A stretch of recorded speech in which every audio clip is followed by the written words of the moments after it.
Worldwide, cardiovascular disease affects the lives of hundreds of millions. Dedicated CardioNerds everywhere are working hard to fight this global epidemic. These are their stories.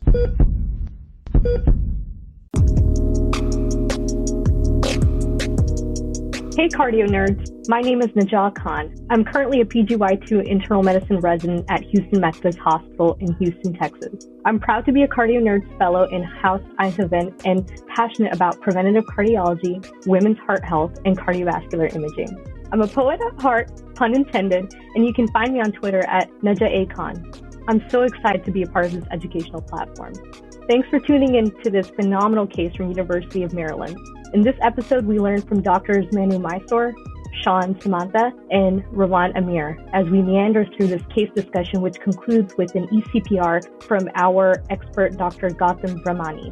We CardioNerds are so proud to include the University of Maryland Cardiology Fellowship on our Healy Honor Roll, the list of programs who support our mission to democratize cardiovascular education. We thank you for subscribing to and supporting the CardioNerds. This podcast is not meant to be used for medical advice. The views expressed here do not necessarily reflect the opinions or policies of our employers. The speakers have no relevant disclosures, and there is no commercial or in-kind support for this activity. Be sure to claim free CME credit using the link in the episode description. Without further ado, join us for a trip to Charm City and dive into another CardioNerds CNCR. Welcome back, CardioNerds, to the podcast and another CNCR case. This is Karan. I'm from the University of Maryland, joined by Amit here today. And it is an extremely special episode for me as we're joined by my colleagues, my friends from the University of Maryland. We are in Baltimore, and I'm so excited to hear a case from my own program. So with that, I don't want to take away any time from these wonderful people. So why don't you guys go ahead and introduce yourself? Alrighty. So my name is Rawan Amir. I am a second-year internal medicine resident at the University of Maryland Medical Center. I did my medical school in Saudi Arabia. And outside of medicine, I love playing tennis, scuba diving, and training my little parrots. Hi, everyone. I'm Shawn Samanta. I go by Shawn. I am an advanced heart failure hospitalist here at the University of Maryland, and I'm also an assistant professor of medicine. I graduated from Kakatiya Medical College in southern India, and then I was a postdoctoral fellow at the University of Kansas Medical Center. I did my residency and chief residency at the University of Missouri in Kansas City before moving to Baltimore for my current job. I am going to be a cardiology fellow starting July 2021 at the same institution.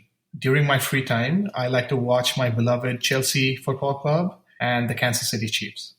Hi, everyone. My name is Manu Mysore. I'm a second-year cardiology fellow here at the University of Maryland. I was born and brought up in Philadelphia for a brief period of time before moving to New Orleans, spending the majority of my time there, especially in medical school, and ending up at the University of Virginia for residency before finally ending up at the University of Maryland for cardiology fellowship. During my free time, especially during a nice summer day, love to play some tennis. I'm an avid jogger as well. Manu, Shawn, and Rawan, so great to have you guys all here. Really excited for today's case. I feel like this is a bit of a homecoming. I spent some of my favorite years of life in Baltimore. I love Charm City. Where do you guys want to hang out before we dive into some fun cardiology? So we're going to go and stay at the Inner Harbor, which is one of our favorite places here in Baltimore. We're going to enjoy a nice little picnic there, watching all the sailboats and talking about cardiology. What could be better than that? The Inner Harbor is beautiful. Let's grab a cup of coffee at our picnic table. And as we look upon the bay, what case do you guys have for us? Let's dive in. We actually saw a very interesting case when we were on the advanced heart failure service. So it's a 58-year-old female who basically comes in with a chief complaint of dyspnea on exertion and generalized fatigue. Now, this dyspnea on exertion just started about 2 days prior to presentation, and it's been rapidly progressive over the course of the last 48 hours. At baseline, she could walk without any limitation whatsoever, but can currently only walk up to 10 feet before feeling very short of breath.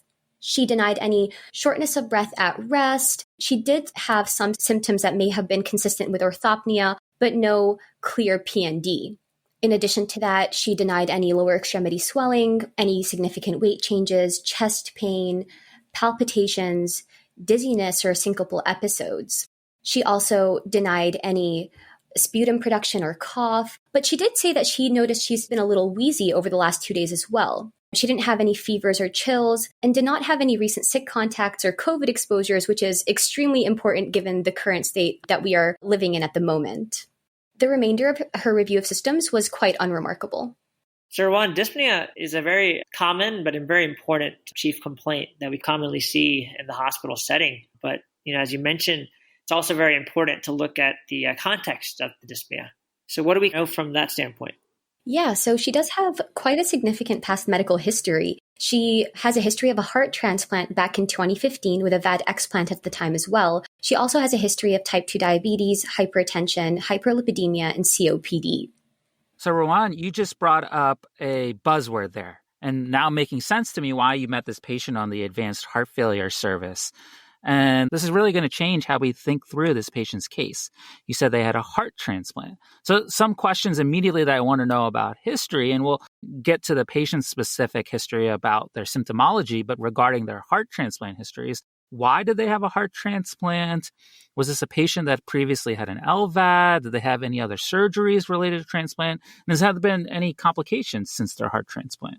So those are all very good questions. She had a history of non-ischemic cardiomyopathy requiring a VAD about 6 years ago. Lucky for her, just a few months after getting her VAD, she was able to get a heart transplant and get that LVAD explanted and removed. She does have a history of mitral valve replacement as well. The first was about 20 years ago. The second was about 10 years later. And in regards to complication after her heart transplant, she did not have any serious complications and actually was doing well up to today. Yeah, so this is a wealth of information about this patient, and it really helps us start creating a framework around dyspnea in a patient with a heart transplant. And of course, you don't want to anchor there because she's still susceptible to all the other causes of dyspnea, but this is definitely going to color how I think through her differential diagnosis and go through the next steps of her workup. Rawan, with that background in mind, how did you put together her presentation? So I'm actually really glad that you mentioned avoiding anchoring. It's very important for us to try to avoid making these cognitive errors, especially when we see patients like her who have a diagnosis that just really jumps to your mind at first. But we need to avoid making these errors, anchoring, premature closure, kind of sticking to a specific diagnosis. So we need to maintain a broad differential. And when we talk about dyspnea on exertion, we have two main symptoms that we think about usually, respiratory and cardiac. So respiratory-wise, this patient could be just having a COPD exacerbation, especially with her history of COPD and an extensive smoking history as well. She could be having pneumonia or another respiratory infection, a pulmonary embolism, or some sort of other pulmonary pathology. In regards to cardiac, we have to keep in mind a possibility of an acute coronary event, maybe myocarditis or pericarditis, new onset heart failure, and in patients who are post-transplant in particular, we need to think about maybe allograft vasculopathy or rejection, whether it's cell-mediated or antibody-mediated. Now, if this patient came in with a more chronic course of dyspnea on exertion, for instance, over weeks or maybe even months, then I would even broaden my differential even further and think of things like anemia or generalized deconditioning. That's a great differential, Rawan. I think that should cover most of the possibilities in a patient with a prior heart transplant who's now presenting with acute shortness of breath. Given her history, I think it would be beneficial to ask a few more questions to further narrow the differential. For instance, do we know if she's had a viral prodrome? Do we know if she's taking her rejection medications? And if she's undergoing routine rejection monitoring? And because she has COPD, do we know if she has wheezing in the setting of good air entry? Yeah, so those are all fantastic questions, Shawn. So in regards to the viral prodrome, she actually did not have any prodrome or any symptoms whatsoever. And in regards to her immunosuppression, she is maintained on Cellcept and Tacro, and she is compliant to both medications. And in regards to rejection monitoring, she has been on top of things. She's had an echo, left and right heart cath, and a biopsy done within the last 2 years prior to presentation. And they were all within normal. Her echo showed a normal biventricular function, left heart cath showed normal coronaries, and her right heart cath and biopsy showed no evidence of rejection. And in regards to COPD exacerbation with evidence of wheezing, I think it would help if we moved on to her physical exam to get more information. And may I ask, Rawan, you mentioned this earlier, but how long ago was her transplant? Her transplant was 6 years ago.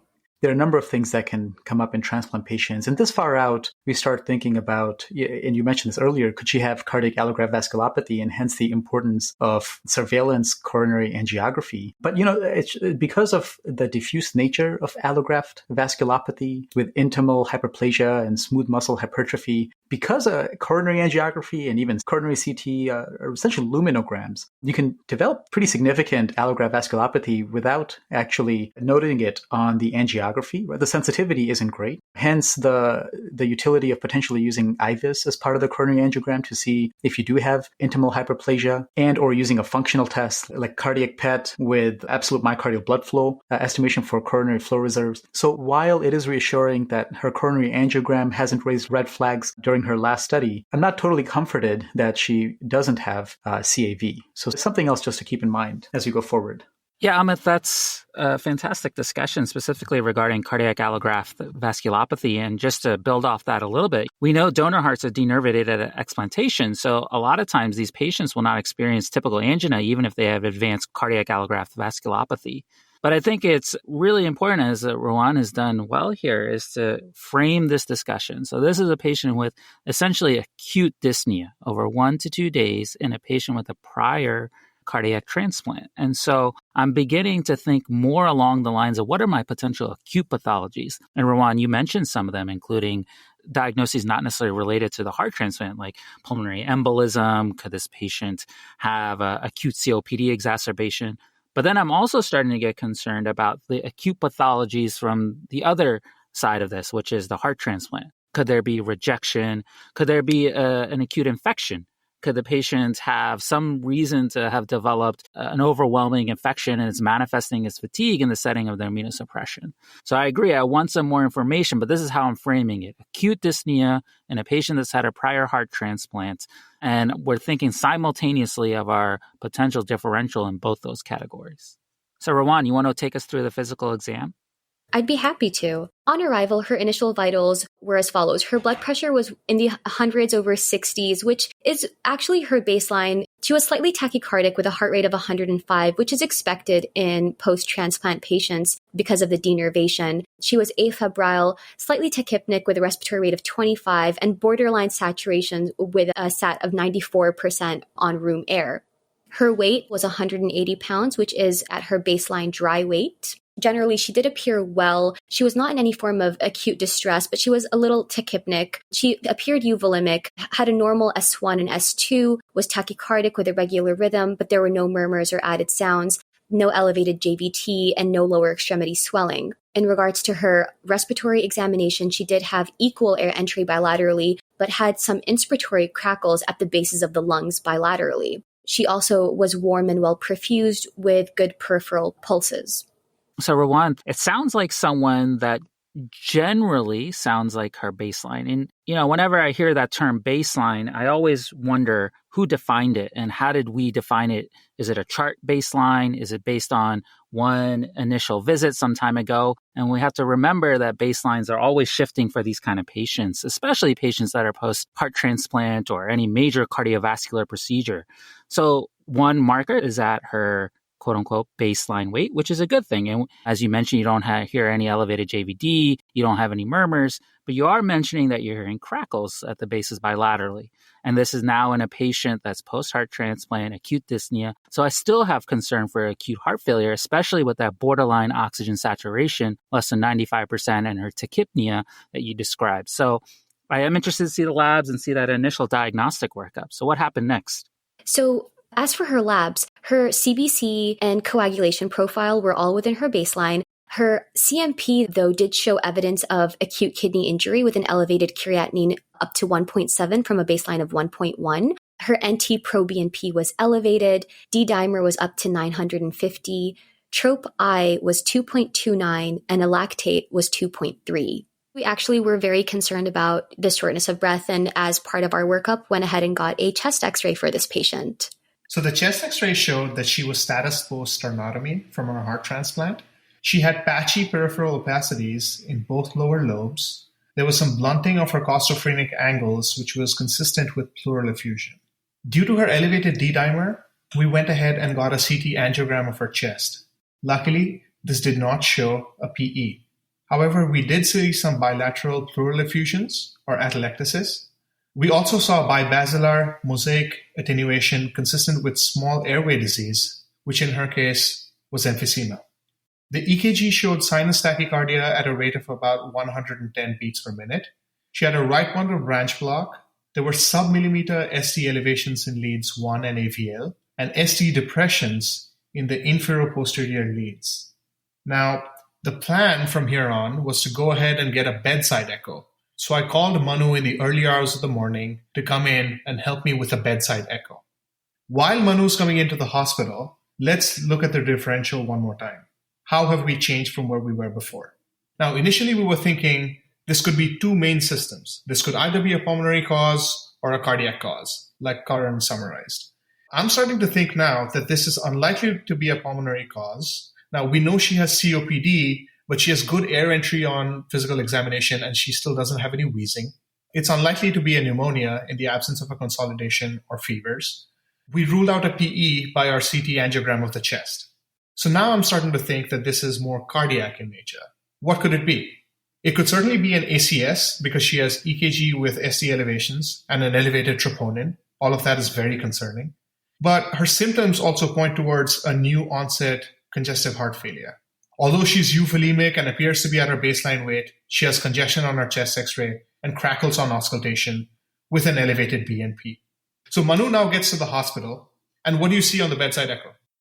Thanks, Shawn. Notice that for the most part, her EF looks at least moderately down with an EF of about 35%. Notable global hypokinesis. I did note, however, on the lateral wall, there was some regional variation. What was also really surprising to me was that I saw evidence of moderate mitral regurgitation. So we followed that up with a formal echo. This was fairly early in the morning and the sonographers were able to come in. And the formal echo showed that Manu is a good sonographer. It confirmed the LV ejection fraction was 35%. There was global left ventricular hypokinesis, mild RV dilatation with moderately decreased RV systolic function. There was moderate mitral regurgitation, mild tricuspid regurgitation, mild pulmonary hypertension, and a dilated inferior vena cava. Just thinking about where we are right now, you've got this patient who's got very clear evidence of cardiac injury, right? You've got an elevated troponin, you've got EKG changes, and you've got a depressed LV ejection fraction with global hypokinesis. And so we know that she's got cardiac injury. Now we can think about, okay, like what are the causes of cardiac injury? And in any patient, you'd think, okay, is this a non-ischemic injury like myocarditis, stress cardiomyopathy, etc., or is this an ischemic cause, right, in terms of coronary atherosclerosis or SCAD or vasospasm or any of those causes? But within the context of transplant, in addition to all of those causes, you also begin to wonder, okay, is this some sort of acute insult on a primary graft failure? Is this rejection? Or does she have cardiac allograft vasculopathy, an acute insult on top of that?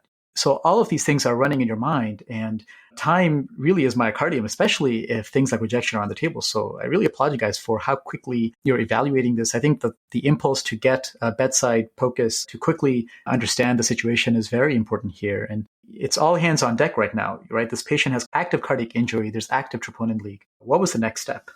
I agree with you, Amit. The time is myocardium here. And Manu, I fully appreciate the dilemma that you and Rawan and Shawn are in, because I'm in the same position as you. We're co-fellows. And what's going on here, I'm certainly wondering, there's ST elevation on the EKG. There's evidence of myocardial injury.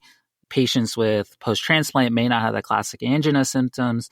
So wondering about your process and thinking through, do I activate the lab right this second? And what kind of influenced your decision there?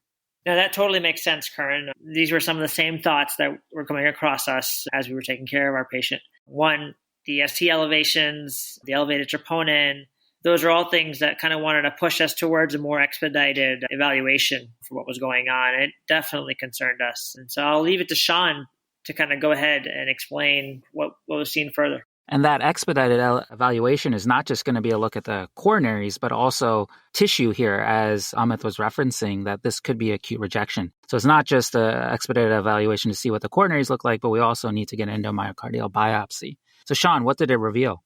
That's right, Karan. We first proceeded with a left heart catheterization because we were more concerned about an ischemic event that was going on. But thankfully, the left heart cath showed angiographically normal coronary arteries with a right dominant system. So that was a huge sigh of relief. We then proceeded to perform a right heart catheterization, and the pressures seen on right heart cath were 20 in the right atrium, RV 49/21, PA 44/29 with a mean of 36. Pulmonary capillary wedge pressure was 30. The FIC cardiac output was 3.78, and the FIC cardiac index was 1.89.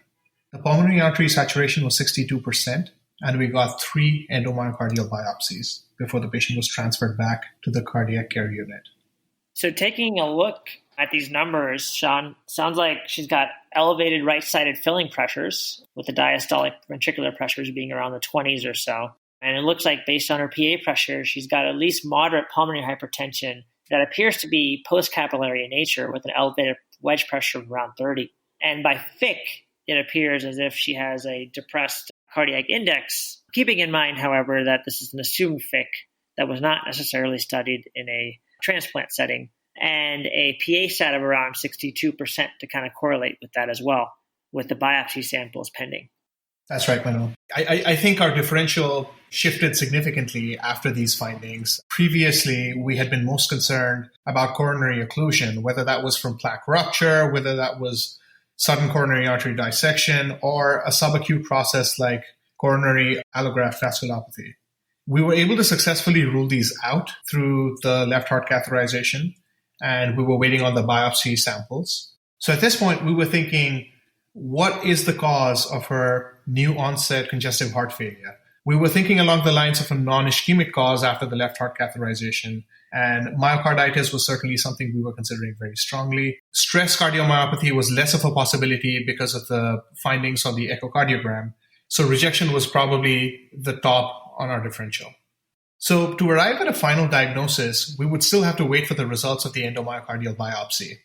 So in the meanwhile, how would we manage this patient, Rawan? So the patient was admitted and arrived to the floor. Unfortunately, within hours of her arrival, she did become more hemodynamically unstable and required initiation of a dobutamine drip in the setting of right heart failure and cardiorenal syndrome. While waiting for this EMB, we decided to continue her immunosuppressive therapy with Celcept and Tacro. We also preemptively started treating her for rejection because, like you mentioned, it was our top differential at the time, and we started her on methylprednisolone daily. Lucky for the patient and lucky for us as well, within 24 hours of that biopsy, we did get a preliminary report stating that it was consistent with grade 2 acute cell-mediated rejection. Manu, would you be able to tell us what is acute cellular rejection? Yeah, no, for sure. Thanks, Shawn and Rawan. Indeed, it's a very complex term that I hope to simplify for our audience. So with cellular mediated rejection, going down to the immunology, you essentially have kind of a couple processes going on. One, you have T cells that may have already been triggered or activated in the past due to a prior antigen exposure, currently directly attacking the donor graft's tissue or cells. And or two, you have prior exposure from the donor graft causing antigen expression, triggering T cell production, which will later directly attack the donor graft tissue. A lot of times, this can be seen, or more commonly seen, in younger patients who are female, sometimes even African American, and those with increased HLA mismatches. Those are kind of a set of polymorphic genes that code for cell surface proteins that are essential for an adaptive immune system. So this correlates very well with our patient population that we see in general and even in this particular case as well. Manu, how do we diagnose cell-mediated rejection? Yeah, that's another great question to ask. A lot of times we start off with the basics. You can never forget a good history and physical. One, kind of asking basic heart failure symptoms. Two, asking whether they've been taking their immunosuppression as prescribed and not missing any doses. Three, it's also important to note a very good physical exam, the presence of new murmurs, the presence or signs of elevated jugular venous distension, or other signs or markers of volume overload. EKG, whether you see the presence of new arrhythmias, which could even then also be considered a marker of rejection. And lastly, a good bedside or formal echocardiogram. Those are all very, very important features to look at prior to even consideration of an endomyocardial biopsy. Thanks, Manu. That was very helpful. But how do we grade it, and why do we do this? Fantastic. Vital questions that are very important to the care of our patient. So looking at the gradation. Grade 0 to grade 3 is the new system of how we grade cellular rejection. Grade 0 being no signs of rejection, kind of grade 1R being mild signs of interstitial or perivascular infiltrate airing one foci of damage. 2 or grade 2R being moderate signs of acute cell-mediated rejection, where you see 2 or more foci infiltrates causing associated myocardial damage. And then there's also grade 3 rejection, where you have diffuse infiltrates with multifocal myocardial necrosis. Fantastic. So going back to our patient, she had grade 2 acute cellular rejection. Now, what's the significance of the grading and how does it affect her? Yeah. So in general, the treatment is based on 1, hemodynamics, and 2, where they fall under the grading system. So with grade 1 acute cell-mediated rejection, for a good number of people, you can consider almost an observation, kind of treating symptomatically as needed. The exception to that rule being with those who have signs of hemodynamic compromise, whether that is through a depressed cardiac index or elevated wedge pressure. And those are where we consider an escalation to include maybe some low-dose steroids at the time. Grade 2 cellular rejection, we would consider preemptively or already starting pulse dose steroids. With those who come with grade 2 rejection and hemodynamic compromise, for those patients, we do continue the pulse dose steroids as mentioned before, but we also consider other medications to our armamentarium, such as anti-thymocyte globulin, where we essentially have antibodies formed in a different vector attacking or decreasing a high oncologic or lymphocytic burden, which is kind of promoting the attack on our immune system. And lastly, there's grade 3 acute cellular rejection, where we kind of have similar therapies, which includes the high-dose steroids as well as medications such as anti-thymocyte globulin. So going back to our patient, what did we do, Rawan? Yeah, so for our patient, given the fact that she had grade 2 ACR on the biopsy in addition to being hemodynamically compromised, we opted to go ahead and start with ATG as well as the steroids. So she completed a full course of 3 days of daily ATG, and we closely monitored her CD3 counts throughout that time. We also continued a steroid taper, and within 48 hours, the patient was weaned off of dobutamine completely. Unfortunately, a few days after that, she developed new onset AFib with RVR, requiring amiodarone load followed by a maintenance dose. And given her CHA2DS2-VASc score of 4, she was started on apixaban for anticoagulation. Rawan, you made up a great point right there. A lot of times we obviously consider CHA2DS2-VASc when we're trying to decide on anticoagulation in the setting of examples like atrial fibrillation. But it's also very important to note that the CHA2DS2-VASc wasn't necessarily studied in a post-transplant patient. It wasn't exactly the patient population that we look at. In fact, newer literature has looked at cases of atrial fibrillation postoperatively and many weeks after transplant, where they have even suggested that we should kind of almost automatically consider anticoagulation in that population, given how high risk they are from suffering from complications post-transplant. And so that's something very important to note. And I think regardless of the fact, I think she was appropriately started necessary anticoagulation. And a lot of times we continue to follow these patients kind of months after months around the 3-month part before we decide on ceasing anticoagulation and or antiarrhythmics. So the patient continued on this course, and 10 days after her admission, she actually looked clinically well enough to be discharged. But we did want to get a transthoracic echo just to see how her LV function was before sending her home.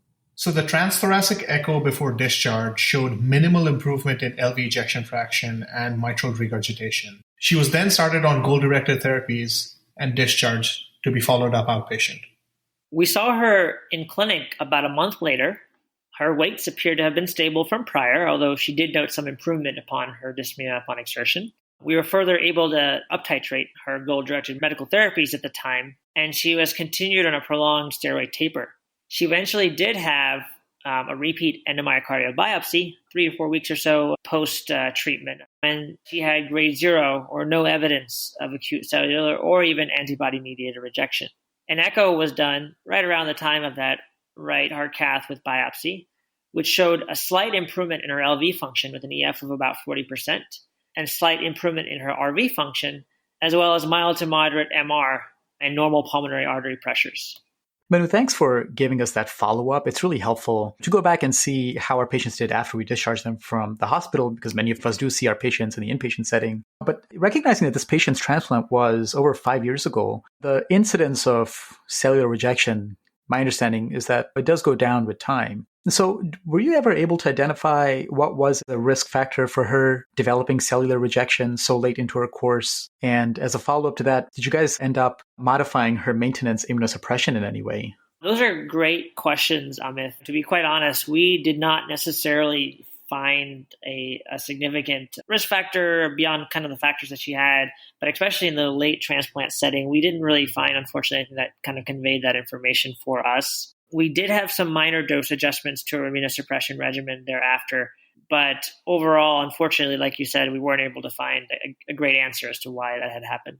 Yeah, sometimes you don't have all the answers, but thankfully she had a nice course, and I imagine she'll be getting surveillance for rejection pretty closely. And I agree with you, Amit, that surveillance is going to be critical going forward. And it's not just monitoring for the surveillance of myocardial function in this patient, but also what are the complications of the treatment that we give. So, of course, we're going to monitor for potential opportunistic infections, but also these patients, especially those that receive polyclonal anti-lymphocyte antibodies like the anti-thymocyte that this patient received, is going to be at more risk of things like lymphoma or post-transplant lymphoproliferative disorder. So these are all things that we're going to have to monitor for. And we didn't necessarily mention this case, but these are also an important thing is monitoring for CMV, especially in patients that have had depletion of their immune system like they have had aggressively in this case here. So this is, again, a fantastic case. It's such a pleasure for me to hear a case from my own institution and from colleagues and friends. Rawan, I think you're in a unique position, and being that you're still in your internal medicine residency and hopefully soon in cardiology, and maybe for our audience out there, especially those that are still in their internal medicine training, what were some of your main takeaways?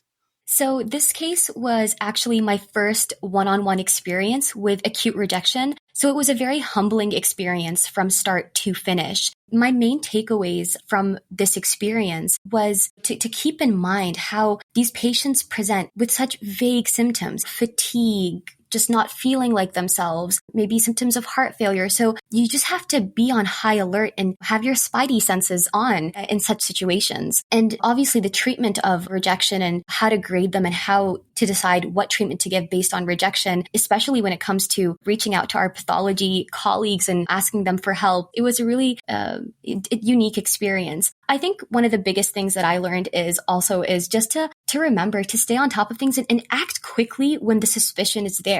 Shawn was on top of it, immediately called Manu for help overnight, and things happened so quickly. And that likely played a very big role in why this patient ended up having such a wonderful outcome at the end. Yeah, Rawan, thank you so much for going over that. And, I like when we initially began this case, how you said that we should avoid anchoring bias and premature closure. And so certainly I think starting out broad is very important in every context, but, zeroing in on the risk factors that our patients have are so important. And I think within a patient who has transplant, they're at risk for a number of things that are unique to that population, right? Either related to the graft or unrelated to the graft. Related to the graft, you may think about primary graft failure, rejection, like we discussed in this case, and cardiac allograft vasculopathy. And outside the graft, you can think about complications from the immunosuppression, infection, malignancy, and other organ failure, like calcineurin inhibitor-related kidney dysfunction. And I think one of my main takeaways from your main takeaways is keep up your spidey sense, right? Some patients present in the crash and burn type of scenario, and other presentations where the diagnosis is just as critical may be more insidious, right? And so a high index of suspicion is very important. So thank you so much for teaching us. Phenomenal case. I'm glad the patient did well and was under your care. And for us, myself, Karan, Manu, and Shawn, we've all signed up our lives over to cardiology. We're very excited about it, but it's so refreshing for us to see how excited you are about this field. And you're just a few months shy of applying for cardiology fellowship. All the best. I'm sure you're going to do wonderfully. But I'd love to hear what was it about cardiology that inspired you to take the plunge? Yeah, thank you so much. I'm hoping for the best as well. So cardiology truly is not your classic traditional medical field. I mean, really think about it. You have to have that holistic approach. It's very thought-provoking, very mentally challenging. So you do spend a lot of your time thinking and kind of putting the pieces of the puzzle together. But at the same time, it requires a lot of additional skills for all these hands-on procedures, whether they're cardiac caths or cardiac device placements. And then on top of that, performing and reading different forms of cardiac imaging. So is it medicine? Is it surgery? Is it radiology? It's actually all combined in one field, and that's amazing. And then after your fellowship, if you decide, well, I think I like heart failure better, then you get to do that for the rest of your life, and I love it. And also, we are currently living in what I believe is the era of cardiology, completely unbiased. But we have discoveries that are coming out and advancements on a daily basis in the field of cardiology.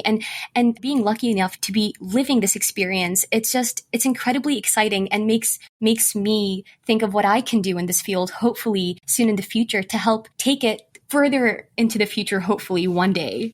I'm just smiling ear to ear while you were speaking there, Rawan. We often discuss a few things on the podcast. We end it with what makes your heart flutter, and then Amit and Dan will send out hashtag why cardiology. And that was just a combination of that both. To hear your excitement about the field, about how you can contribute, about the diversity of the field, about the number of different ways that we can be useful in this field and help patients, that was amazing. It's a fantastic way to end the episode. It is making me more and more inspired to go back to work with Manu, Shawn, and you, Rawan, on Monday. So hopefully I'll see you all over there. Thanks again, everybody. And now for the e-CPR segment from our very own Dr. Gautam Ramani, beloved attending here at the University of Maryland, a advanced heart failure and pulmonary hypertension attending, a man with a great smile behind that mask. This is Gautam Ramani from the University of Maryland, and I am absolutely delighted and thrilled to join this CardioNerds podcast. I have listened to many of these previously, and to be invited to participate is truly an honor. I am one of the heart failure faculty members at the University of Maryland in Baltimore. My training is in advanced heart failure, mechanical circulatory support, and heart transplantation. And although more recently I've migrated into the pulmonary hypertension space, my passion really remains with heart transplantation. The journey shared with patients through sickness and then to health and then onto recovery from heart transplantation is incredibly rewarding and fulfilling as a physician. And for patients with stage D heart failure, heart transplantation remains the most effective treatment, with a 10 to 12-year survival in 50 to 60% of patients. So despite novel therapies, medications, devices for patients with stage C heart failure, when heart failure progresses, transplantation really is the most effective treatment. And when we think about thoracic transplant with lungs and hearts, heart transplantation is much more efficacious and has much better outcomes than lung transplantation. And one of the main reasons stems from the fact that the lungs participate in gas exchange. They are directly exposed to the external atmosphere. I was really delighted and honored to be invited to discuss this case of rejection. And one of the challenges that heart transplant physicians face is when we manage the post-transplant patient is this balance between preventing rejection but not over-suppressing the immune system too much. Because in the short term, over-immunosuppression may lead to infections, viral infections or bacterial infections, but in the long term, over-immunosuppression increases the risk of malignancies, mainly skin cancers and lymphomas. So a lot of our work is designed to make sure you're suppressed, but not too suppressed. And it's still pretty rudimentary how we do this. We monitor blood levels of drugs. We check viral titers for things like CMV to make sure that these aren't turning positive. But there still is no holy grail to really adequately assess how much a patient is at risk for infection or their risk for rejection. So one of the things as a transplant doctor is you actually have a minor in immunology. So all of us, I think, are basic immunologists. And for the purposes of this, we think of T cells and B cells. So T lymphocytes, which are CD3 positive, are the ones most involved in cellular rejection. That's where we see the lymphocytes in the myocardium in endomyocardial biopsy specimens. And the B cells, which produce antibodies, are the ones more involved with antibody-mediated or humoral rejection. And in these cases, you don't see lymphocytic infiltrates, but you see evidence of macrophages, cell swelling, and you actually can see complement deposition on immunofluorescence or immunohistochemistry. And so when we think about our patient, this was a young woman who had cellular rejection following transplant. Now, rejection is most common in the early transplant phase, while we are determining the appropriate dose of immunosuppression, while we're managing side effects and the immune system may be more active. Rejection is more common. As you get years beyond the transplant date, the likelihood of cellular rejection drops. The likelihood of antibody-mediated rejection or a late rejection increases over time. So in this patient, her symptoms and left ventricular dysfunction, we diagnosed her with ACR2, or a grade 2 cellular rejection, which was treated with more aggressive immunosuppression. And the question really is, how effective will it be and how much will it affect her post-transplant course? And we determine this by seeing, does her left ventricular function recover? When we rebiopsy her, is there evidence that the myocardium is healing, and are there no longer lymphocytes present in the endomyocardial biopsy specimen? If the function recovers and she doesn't develop systolic dysfunction or even diastolic dysfunction and the biopsy cleans up and we can manage the immunosuppression and prevent further rejection episodes, her outcome is actually quite good, and then she can move along very well. If the left ventricular function doesn't recover, or in some cases if the heart becomes stiff, kind of restrictive, then patients may develop symptoms similar to like when they had heart failure, shortness of breath, propensity to swell, and then long-term survival may be compromised. Antibody-mediated rejection, or AMR, has a worse prognosis once it develops. And a lot of this is related to the fact that the cells that produce the antibodies have memories, and once the antibodies are produced, they are sometimes difficult to shut down, even when we give a very aggressive immunosuppressive therapy. So the surveillance for this patient would involve repeat biopsies, repeat echocardiogram, monitoring the hemodynamics, and ensuring that the immunosuppression level is appropriate for her. But as I mentioned before, rejection really isn't the only complication that can happen post-transplant. One of the other complications that we see is called coronary arterial vasculopathy, or CAV. And CAV is more of a chronic, slow-going process which results in intimal narrowing and pruning of the coronary arteries and leads to narrowing. It's really not an atherosclerotic process per se, but more of an intimal proliferation. And this is something that we screen for.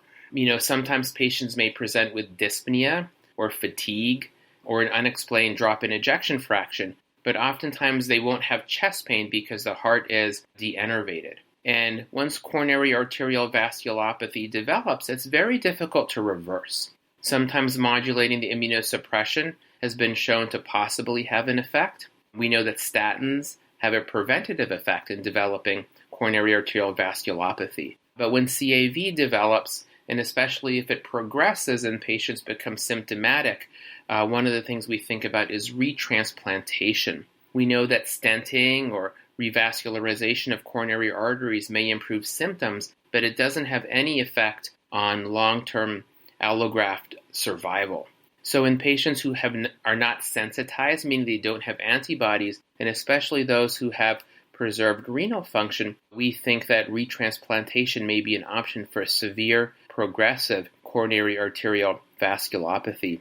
In terms of other transplant complications, we see renal insufficiency not uncommonly. That tacrolimus or cyclosporin, kind of the calcineurin inhibitors, which are the key medication to prevent transplant rejection, are nephrotoxic. And so we monitor those levels carefully and approximately 20 to 30% of patients in the immediate peri-transplant period may develop some degree of renal insufficiency. And especially if diabetes or hypertension develops later on, it increases the risk of renal insufficiency. And finally, we talked about malignancy, which often results from over-immunosuppression, which is very difficult to detect. Our patients are typically screened annually to look for skin cancers, squamous cell carcinomas, or basal cells. They get age-appropriate cancer screening, and when they have unexpected weight loss or unexpected lymphadenopathy, we oftentimes evaluate for PTLD, post-transplant lymphoproliferative disorder, which can occur as one of the more common malignancies. So, circling back to our case, the rejection is not entirely uncommon. We know that women, especially African American women, are more prone to rejection than men, and especially age has somewhat of an impact. The younger patients are more susceptible because the immune system is more active and it becomes more senescent with age. And so she fits the phenotype of someone who would be at risk for rejection. So optimistically, if her left ventricular function recovers and her biopsy cleans up and she remains compliant with her medications, this rejection episode should not affect her post-transplant course. So once again, I thank the CardioNerds team for inviting me to participate in this discussion of a patient with rejection post-transplantation. Thank you. I just have to say, Rawan, is it medicine? Is it surgery? Is it radiology? No, it's cardiology. I love it. Oh my God, Rawan, why didn't I consult you before my fellowship interviews? I'm so ready for this. You don't know, man. I know.